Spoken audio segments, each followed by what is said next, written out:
Mr. President and Madame Toastmaster, can I ask you to take the first row, as in you wouldn't like to watch the movie from the side view? Thank you.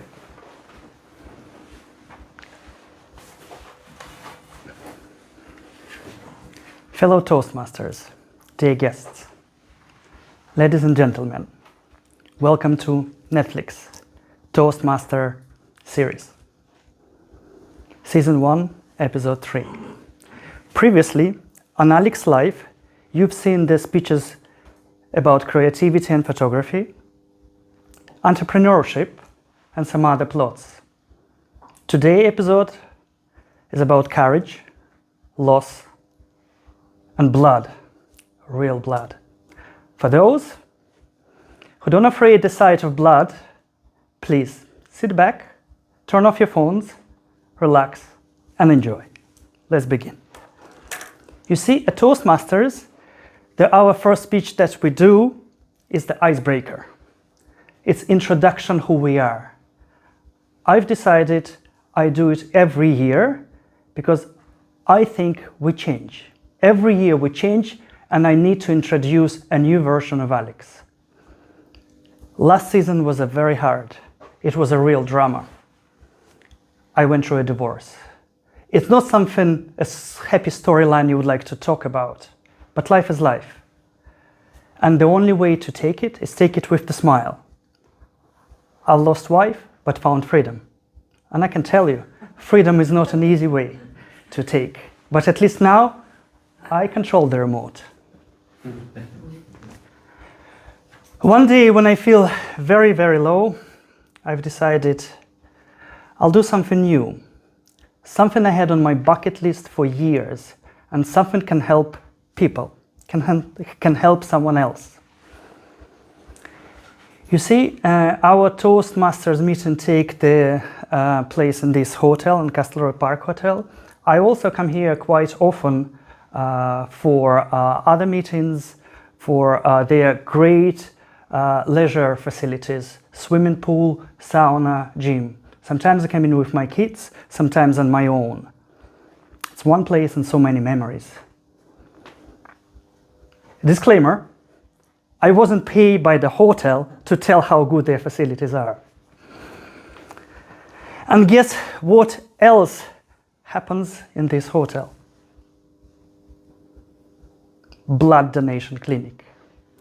Last year in September, when I finished my sauna, I noticed a blood donation truck. I walk in without even thinking, without hesitation. I fill in the form, give it to the nurse. Nurse looked at the form and said, Alex, you were born in Belarus. You have to wait 40 days for your test results to come back. 40 days? It's like waiting for another Netflix season to come out. So I waited. 40 days later, I was approved. Apparently, my blood type was very good, and I found out I had A+.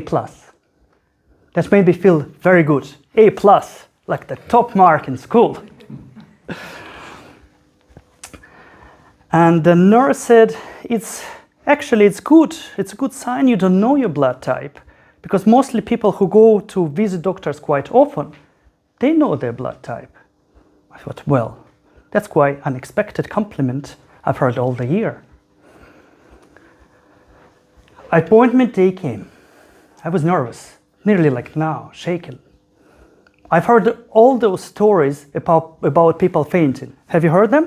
Mm-hmm. Yeah, they're not quite true. And I told myself, feel the fear and do it anyway. They give me a long form to fill it in.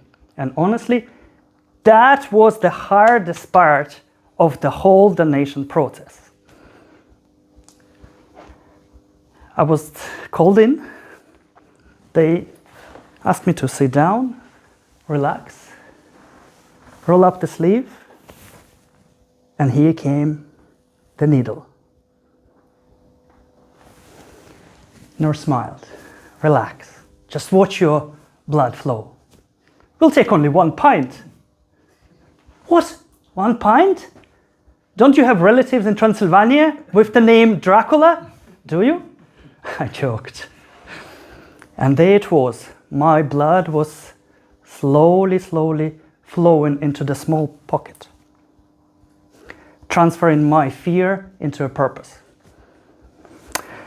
And that day, and now I can say as an Irishman, I have an Irish passport, I can prove it. I can tell you, the pint was on me.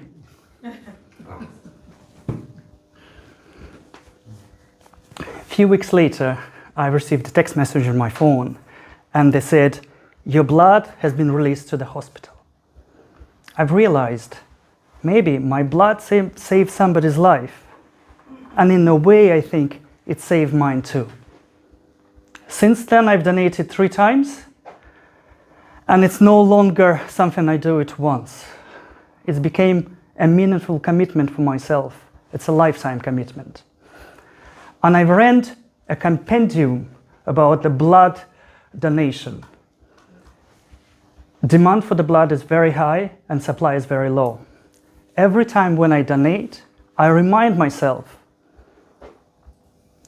it doesn't matter how low I feel, there is always someone out there who feel even worse, who really need our help. And that, my friends, it's a very powerful feeling.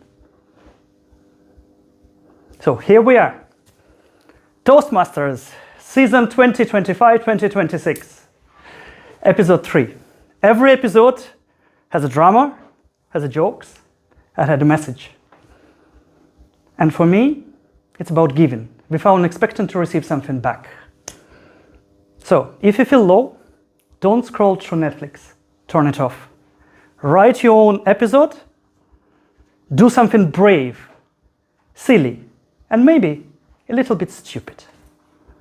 And maybe, no, not maybe, I am certain you will get A+, donate blood.